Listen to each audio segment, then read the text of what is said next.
Зошто агенциите за проверка на рейтинзите не ги погодија изборните резултати? Па, очигледно дека изборите од 2011 година, парламентарните, ги прочитавме во македонската политичка наука како некој вид на аномалија. Меѓутоа, гледаме дека повторпат во Република Македонија се повторува и одзив на избирачите, но и горе-долу исти рейтинзи. Што значи дека предходните модели и предходните примероци за испитување на јавното мислење се базирани на она што беше реалност до 2011 година.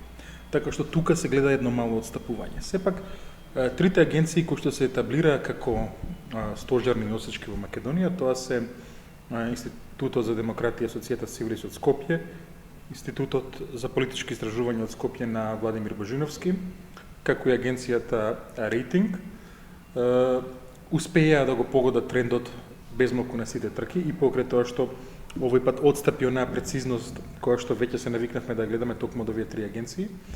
Тука се разбира затоа стои една сериозна емпирија, една сериозна работа, меѓутоа во наредниот период мора да се рекалибрираат инструментите на македонската политичка наука за да можеме повторно да видиме и повторно да го мериме на радарот јавното мислење во државава. Дали во Македонија има вистинска слика за расположението кога станува збор за анкетите?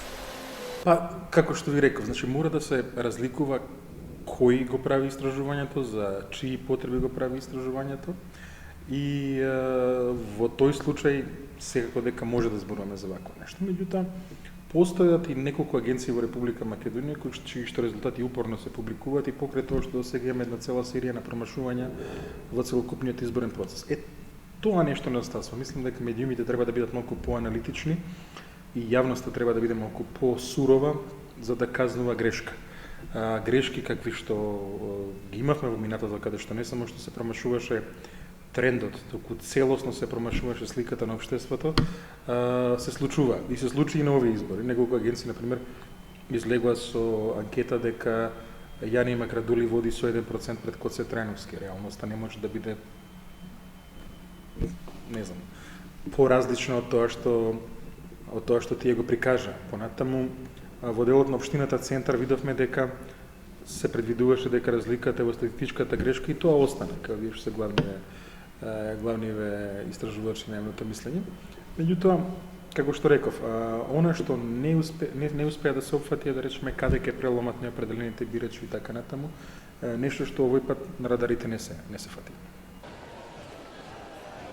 Може ли да им се верува на анкетите? Па ја, како што реков, јас можам да им верувам, се разбира на избрани анкети од избрани куќи. И како што реков, кога имаме порамнување, како што имаме сега, се случуваат отстапувања. Меѓутоа, на наредните избори, најпрецизно ќе победи онаа агенција која што ќе извлече поука од овие два изборни циклуси 2011-2013 година и ќе успее тоа да го предвиди во своите, односно да го внесе во конструкцијата на своите примероци, начинот на кој што се пристапува до избирачкото тело, во проекциите, како се распределуваат неопределените бирачи и така натаму. Така што ви реков, зависност од која куќа станува збор, јас избирам да им верувам на оние еден мал круг кој што до сега се докажале во својата работа. Дали често се случува анкетите да бидат потплатени?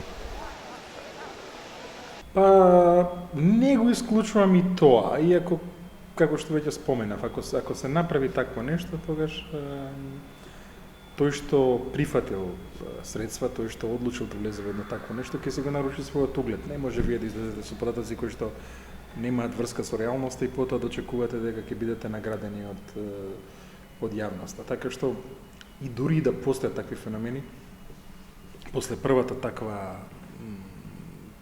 таков инцидент, завршува целата приказна.